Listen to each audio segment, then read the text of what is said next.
What do we know, really, about the use of enzymes and ultrasound in the extraction of compounds, of phenolic compounds?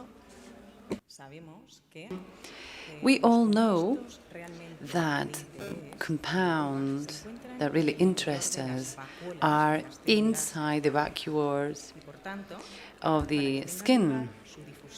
So, for their release to happen, we need to degrade that cell wall. And in this process, the use of ultrasound and enzymes can be a very interesting tool. But apart from this release of phenolic compounds to the mast and wine mast, it will also be enriched with material that will be in suspension and that will be able to interact with a part of those phenolic compounds that are soluble in the medium, precipitating them later on. In that case, the precipitated compounds that have been together with those materials will not be a part of the final composition of the wine. This, that was considered our model, was subjected to a study in order to identify its real or actual relevance when we implemented or when we saw it during a real vinification. These compounds could come from the pulp or from the skin of the grape. In order to identify the importance of these breakage of the cell walls, we carried out this trial. First of all, we carried out a vinification in red wine through traditional methods, and then a modified, special, as we call it, vinification, because we incorporated a debourbage previous stage. That means a similar stage that happens or takes place during the rosé or white wine production, as shown by this image. So once the grape had been crushed and de-steamed, we subjected it to a pressing process, separating the mast and the skin and the juice, and then we added a pectolytic enzyme for its clarification, whereas the juice was conserved or preserved at a low temperature. After we were able to have the clean must, we mixed it with that juice, and from then on we followed exactly the same stages as in the traditional method vinification. Then during bottling or at bottling, we analyzed the chromatic and phenolic content of the wine, and we saw that the intensity of color where we had applied that debourbage stage, there was a reduction of around 40%. And that the polyphenolic content had increased in total tannins around 75%. This means that this presence of this vegetal material in suspension is controlling and regulating the final content of these phenolic compounds in wine. So we should do something in order to compensate for those losses during the process or along the process of the wine making.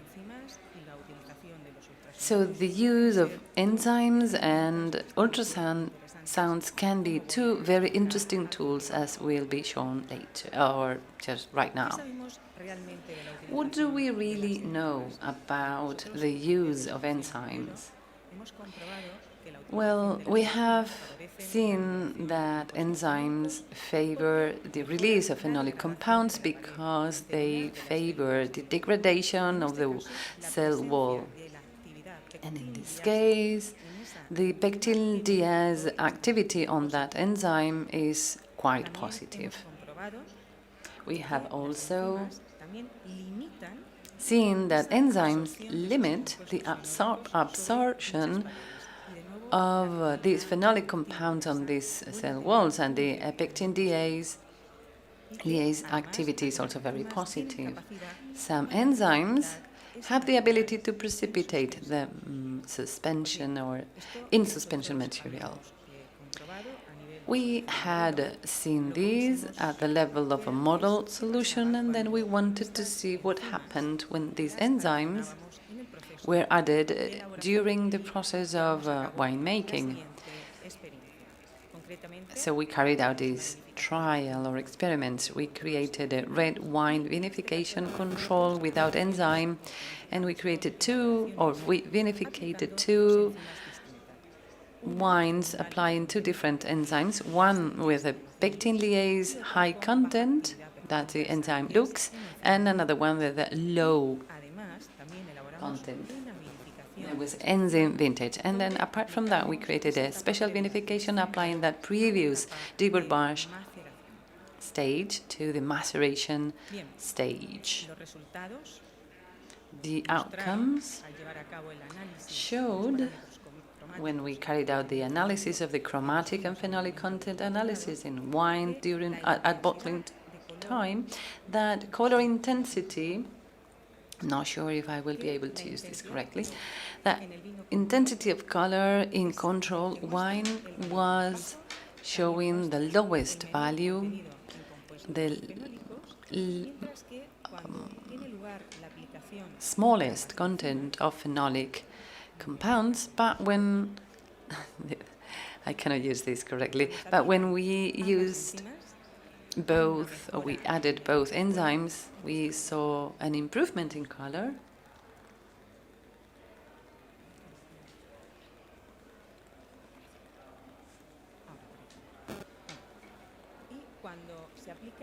And when we applied, as I was saying, these two enzymes, there was a significant improvement in the intensity of color, particularly the one with high pectylase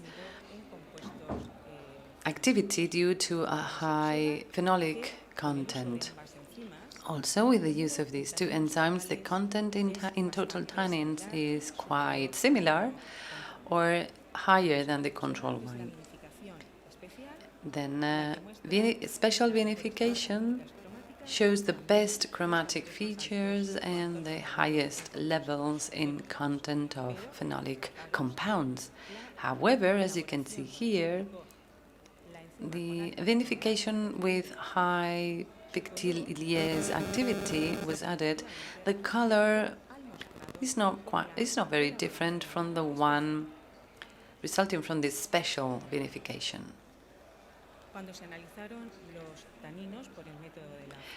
When we carried out the tannin content from a special process, giving us information about the specific composition of these compounds, we saw that the wine with low activity of pectylase showed the smallest amount of these compounds, which does not correspond to the values resulted from spectrochronometry, maybe because of a higher content of oxidized tannins that cannot be measured using this special methodology. Aside from this, we confirmed this presence of oxidized tannin when we use the size exclusion chromatography. As for the composition of tannins in the different wines, there are not significant differences in the average rate of polymerization, but the elaboration with high pectylase activity were used, released the highest levels in the presence of tannins in the skin. Well, with these results, we are able to verify or to show or point that this special elaboration improves both color and phenolic composition, but it is important to carry out a previous or prior debourbage stage, which could be tedious but could be replaced easily if during the process we add an enzyme with high pectin liase activity. I'm going to drink some water.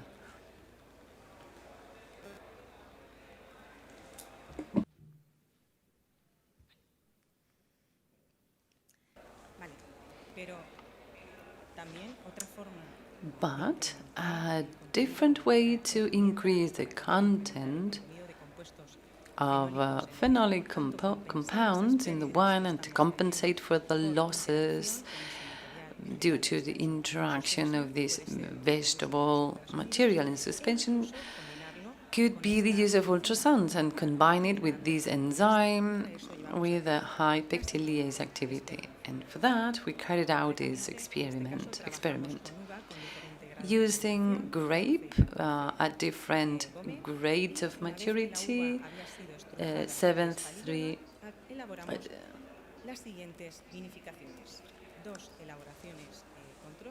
and 12. We use 2 different times of maceration, 3 and 7 days, and a control maceration, adding this enzyme. The rest of the grape that had been crushed and destemmed was subjected to a treatment of ultrasound, working at a frequency of 30 kilohertz with 9,000 watts, 2 watts per square centimeters, and a flow of 400 kilos per hour. In this case, we elaborated 2 different vinification, one a control with a sonicated grape, and the second one with the addition of this enzyme. All the preparations were carried out in triplicate. When we determined the parameters, the physical, chemical parameters at the bottling of the wines, we didn't appreciate any differences depending on the degree of maceration. We only found a higher level in volatile acidity in the grape with 7 days of maceration, but always under the legal limits. As for chromatic and phenolic composition of the grape, in the case of wines elaborated with a less ripened grape, we saw that the 3-day maceration showed color intensity at lower levels and less composition of phenolic compounds, but with the application of the enzyme we could intensify the color, but particularly as compared to the control of our 3-day maceration wine, as you can see in the table. Application of ultrasound improved also slightly the color of the wine, even though just a little bit less than with the enzyme, and only improves very slightly the compound of phenolic molecules. But in the case of combination between ultrasounds and this enzyme, there is a significant improvement as for color, as compared with the control wine with 3 days of maceration, due to an important increase in IPT, total anthocyanins, polymeric anthocyanins, and the content of tannins. The control wine of 7 days of maceration shows the best chromatic characteristics and the best phenolic composition, but it must be pointed out that the wine with combination of ultrasound and enzyme color was not different significantly as compared to the 7-day maceration control, whereas with the case of ultrasound plus enzyme, there was only 3-day maceration needed. In the case of 40 degrees grape after 3 days of maceration. It shows the lowest values in color intensity and phenolic compound content. And the application of the enzyme, even though it has a slight impact on the color intensity, there is a significant difference in the total polyphenolic content. However, the application of this ultrasound really resulted in an improvement of the color. And there is a more important or more considerable extract in the content of anthocyanins and an increased value of total polyphenols. The combination of ultrasound plus the enzyme enables the best characteristics, so the value of color intensity is the highest, and also the content of phenolic compounds, higher, even higher than the ones achieved after or with the 7-day maceration wine.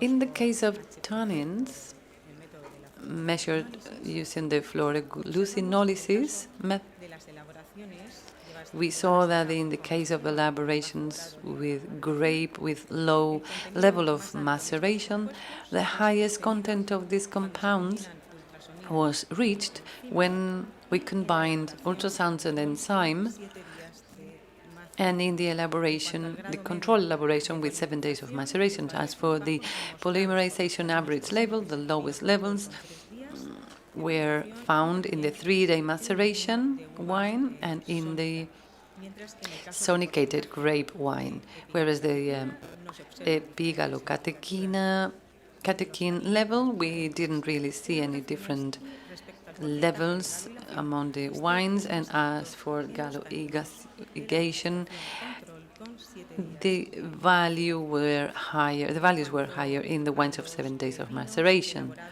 As for wines with more mature grapes, again, we see that the control 3-day maceration group or wine show the less intensity color characteristic, and the application of the enzyme improved slightly color intensity and also the polymerization average degree. In the case of ultrasound plus enzyme, this allows to achieve the highest levels of these compounds. As for the average degree of polymerization, the 3-day maceration control wine with the enzyme led to the highest levels, and the percentage of epigallocatechin is higher in the 3-day maceration and also in the wine with enzyme, and in general the values were values in the 7-day maceration wine. These results highlight how the use of ultrasound, and more particularly combined with the enzyme with a high pectylase activity, could be a good solution when it is used during the maceration process in order to enhance the content of phenolic compounds, reducing the time of maceration by 4 days. And in the case of a more mature grape, just with the use of ultrasound, there is a significant improvement in color, intensity, and content of phenolic compounds just by applying 3 days of maceration.